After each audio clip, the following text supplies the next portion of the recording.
All right, the next blueprint is the kinky, and kinkies are turned on by the taboo. And that means anything that's taboo for you. So for some people, that's sex out of missionary position. For other people, that's ropes and chains. For other people, that might be something like actual cutting of the skin.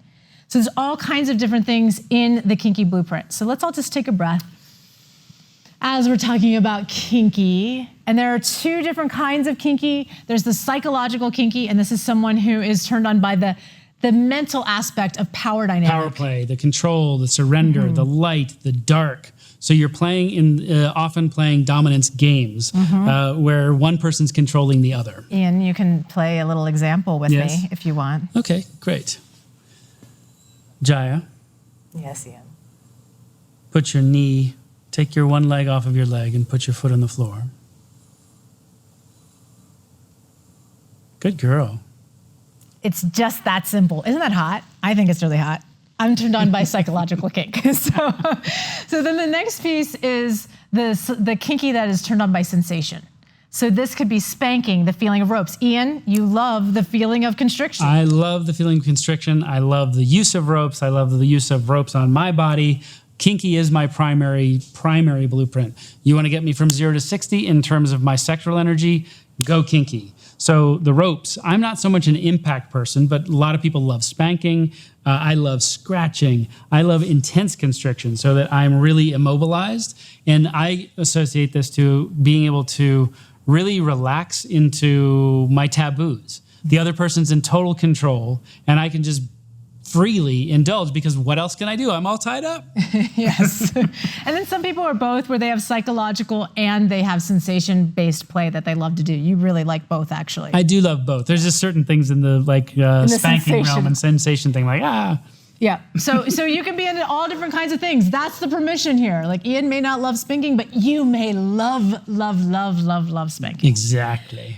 So the kinky blueprint superpowers are endless creativity. Oh my gosh, the world of kink is massive. I could spend the rest of my life playing in this realm and never have touched everything that there is to play with and the freedom that's there. Yeah.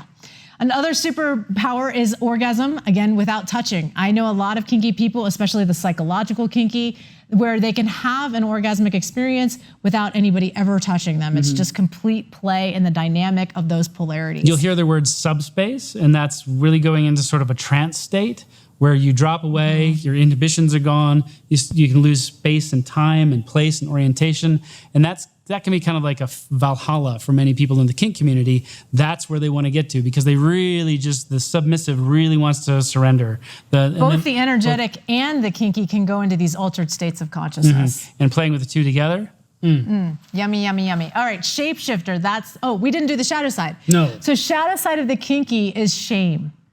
So this can be deep shame for your turn-ons and desires. Ian being kinky, he asks a lot of times, why am I like this? What's wrong with me? Why am I like this? Why am I turned on by these things? Is it okay? I was searching for things in my past of like, what is this thing? And there's some storytelling, there's some ways that I was first exposed to sexuality where I think my core erotic theme, the things that turn me on are tied to kinky themes. However, I never experienced any kind of intense trauma or anything that sometimes people think about kinkies as that. Something is wrong with this person. And it can be far from the truth.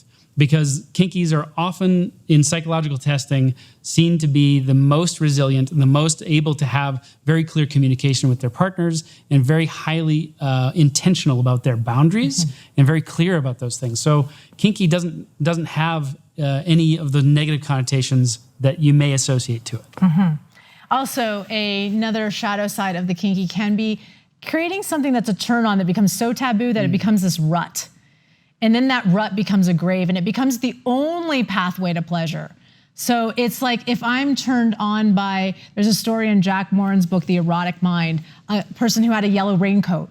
And they could only get turned on with a yellow raincoat. And then dating became a challenge because how do you explain to this person like, oh my gosh, yellow raincoat is the only way that I can get turned on. We want lots of pleasure possibilities. At least that's part of my goal here is that we become full spectrum erotic beings where we have all these possibilities.